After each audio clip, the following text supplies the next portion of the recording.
Hi friend, आज के video में हम रजिस्टर के बारे में देखेंगे।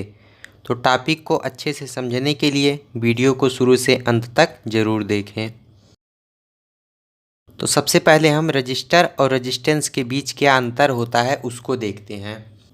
ये जो रजिस्टर है यह एक प्रकार का मटेरियल होता है और रेजिस्टेंस जो है यह उसकी प्रॉपर्टी होती है। अब यह जो रेजिस्टेंस होता है इसको जनरली हम VI रिलेशन से डिस्क्राइब करते हैं, अर्थात किसी एलिमेंट में वोल्टेज और करंट दोनों प्रोपोर्शनल में हैं तो वह एलिमेंट रेजिस्टेंस होगा। और यह रेजिस्टेंस का मेन काम होता है कि जैसे किसी एलिमेंट में करंट अगर फ्लो हो रही है तो उस करंट को अपोज करता है यह। जैसे कोई एलिमेंट है, इसमें अगर करंट फ्लो कर रही है तो यह करंट को फ्लो होने नहीं देता है। अब रेजिस्टेंस की वैल्यू जितना ज़्यादा होगी उतना ज़्यादा यह इसका अपोज करेगा। तो यहाँ से देखने से पता चल रहा है कि जब इसमें करंट का अपोज कर रहा है तो एनर्जी का लॉस होगा, लेकिन ऐसा नहीं होता क्योंकि हमने लॉ ऑफ एनर्जी कंजर्वेशन में यह पढ़ा था कि एनर्जी को न तो नष्ट किया जा सकता है और न ही उत्पन्न किया जा सकता है, बल्कि इसको एक रूप से दूसरे रूप में ट्रांसफ़र किया जा सकता है। तो जब इसमें करंट फ्लो होगा और जब यह इसका अपोज करेगा तो एनर्जी ट्रांसफ़र होगी और वह एनर्जी हीट के फॉर्म में ट्रांसफ़र हो जाती है। तो अब हम देखेंगे इसके यूनिट के बारे में। रेजिस्टेंस का जो यूनिट होता है उसे हम ओम कहते हैं। इसको इस साइन से डिनोट किया जाता है। अब रेजिस्टेंस का जो हायर वैल्यू होता है उसको हम किलो ओम, मेगा ओम से डिनोट करते हैं। अगर कहीं पर 10 के लिखा है तो इसका मतलब हुआ कि 10 किलो ओम उस रेजिस्टेंस की वैल्यू होगी। अगर किसी डिवाइस पर 1R5 लिखा है तो इसका मतलब हुआ 1.5 ओम हुआ। जो यहाँ पर बीच में जब लिखा रहता है कोई अंक तो उसको हम पॉइंट से रिप्लेस कर देते हैं, और R मतलब जो रेजिस्टेंस का बेसिक यूनिट होता है, इसका बेसिक यूनिट ओम होता है।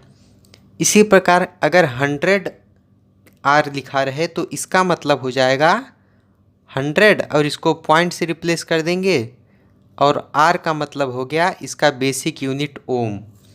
अगर लिखा रहे 4K7 तो इसका मतलब हुआ 4.7। इसको जब हटाएंगे तो पॉइंट से रिप्लेस कर देंगे और यहाँ K है तो किलो ओम हो जाएगा। और इसी तरह अगर लिखा रहे 2M2 तो इसका मतलब हो गया 2.2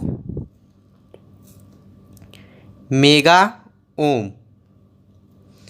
तो ये सब जो डेटा हैं यह जनरली हमारे जो इक्विपमेंट होते हैं उन पर लिखे रहते हैं, तो आप इनको देखकर आसानी से यह पता लगा सकते हैं कि यह किस वैल्यू का रेजिस्टेंस है।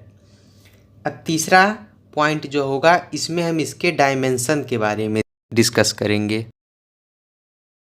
अब जैसा कि हम जानते हैं R = V/I होता है ओम के लॉ से, और V बराबर होता है W/Q जिसे वर्क डन अपॉन चार्ज भी कहते हैं। अब जो वर्क डन का बीमा हमने पढ़ा है हाई स्कूल या इंटर में वह होता है m1L2T⁻⁻2 अपॉन चार्ज का बीमा हो जाएगा AT, क्योंकि Q बराबर IT होता है, I का एम्पियर हो गया और T का T हो गया बीमा, और वर्क डन जो होता है W बराबर F/D होता है। तो आप यहाँ से इसका बीमा निकाल सकते हैं। और हमने ये भी पढ़ा था कि जितनी टाइप की एनर्जी होती है सबकी बीमा सेम होती है। जैसे कोई टेंशन हो गया या काइनेटिक एनर्जी हो गया या पोटेंशियल एनर्जी हो गया, इन सब की बीमा सेम होती है, यही बीमा। तो ये जनरली हमको याद रहता है। तो यहाँ से V निकल गया। अब हमको I फाइंड करना है, तो I का बीमा जो होता है वह A होता है, क्योंकि एम्पियर से इसको डिनोट करते हैं। तो अगर इन दोनों को हम इस इक्वेशन में रख दें R बराबर V, अपान आई में, तो हो जाएगा R इक्वल टू M1L2T⁻²। अब जब इसको सॉल्व करेंगे तो आ जाएगा M1L²T⁻³ A⁻²। ये हमारा हो गया डायमेंशन इसका, कि रेजिस्टेंस का क्या डायमेंशन होता है। जनरली छोटे मोटे एग्जाम में पूछ लिया जाता है डायरेक्टली ऑप्शन में देके। अब हम चौथे पॉइंट के बारे में देखेंगे जो कि इसका सिंबल होगा। अब इसके सिंबल को दो तरह से दिखाया जाता है।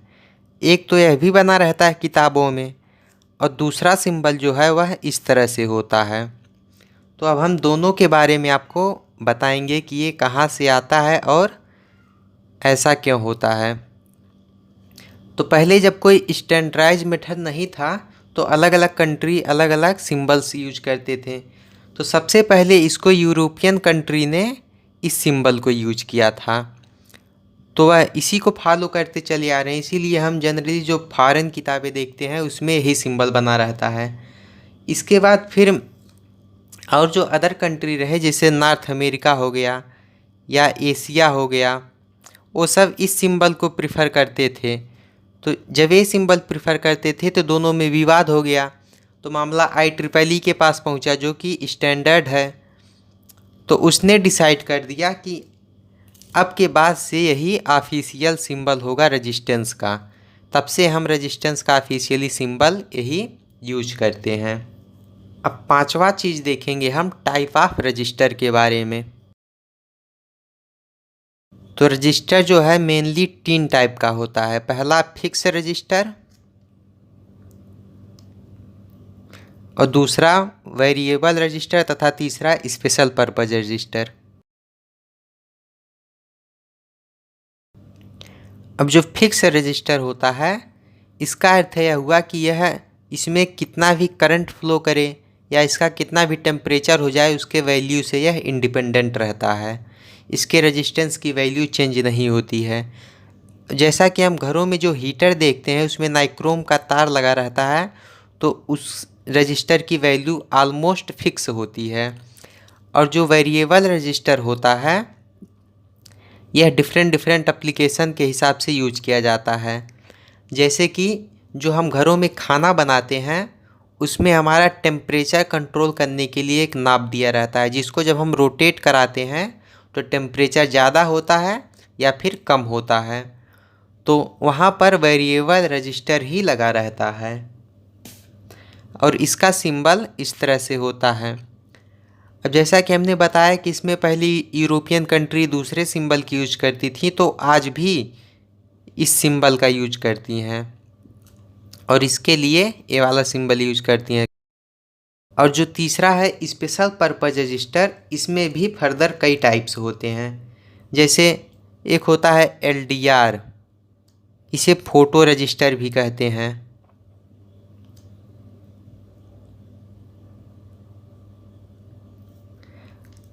इसका सिंबल होता है इस तरह से। इस पे हम लाइट की इंटेंसिटी को फॉल कराते हैं। तो जो LDR होता है, इसका पूरा नाम होता है लाइट डिपेंडेंट रजिस्टर। इसका अर्थ हुआ कि जो इसकी वैल्यू है या इस रेजिस्टेंस की जो वैल्यू है वह लाइट पर डिपेंड करेगी। अगर लाइट ज़्यादा है तो इसकी वैल्यू कुछ और होगी, और लाइट कम है तो इसकी वैल्यू कुछ और होगी। इसका जो यूज होता है, यह जनरली जो स्ट्रीट लाइट होती हैं उसमें हम देखते हैं कि दिन के समय लाइट बंद रहती हैं और रात जैसे ही होता है तैसे ऑटोमेटिक ऑन हो जाती हैं। या फिर दिन में ही अगर बादल छा जाएं और रोशनी न आए तब भी वो ऑटोमेटिक ऑन हो जाती हैं। तो इसमें यही LDR ही यूज किया जाता है। और जो इसका दूसरा टाइप है वह है थर्मिस्टर। अब ये थर्मिस्टर जो होता है यह हीट सेंसिटिव रजिस्टर होता है। इसका अर्थ यह है कि इसके रेजिस्टेंस की वैल्यू हीट पर डिपेंड करती है।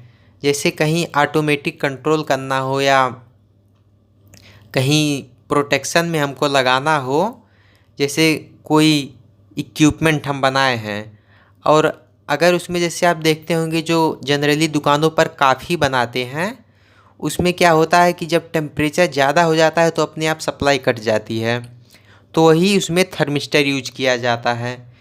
या कोई पानी गर्म करने वाला जो होता है उसमें भी जब बहुत ज़्यादा टेम्परेचर हो जाता है तो ऑटोमेटिक वो कट हो जाता है।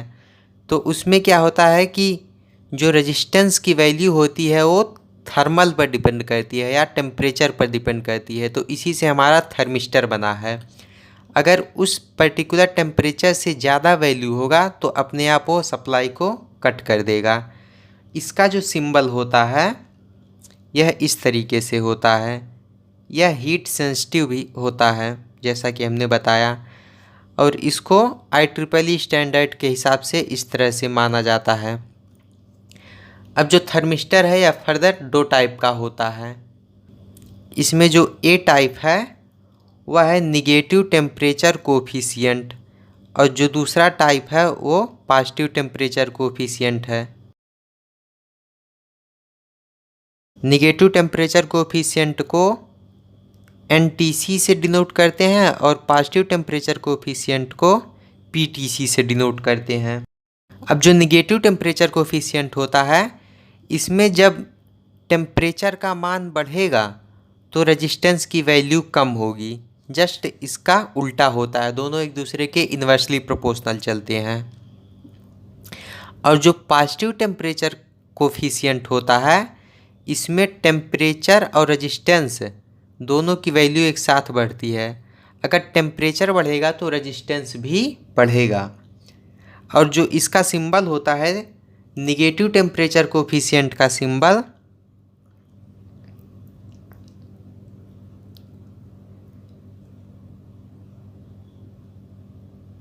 इस तरह से होता है। यहाँ पर निगेटिव टेम्परेचर बना देते हैं और जो पॉजिटिव टेम्परेचर कोफिशिएंट होता है उसका सिंबल इस तरह से होता है, यहाँ +T लिख देते हैं। सिर्फ यही डिफरेंस होता है इन दोनों में।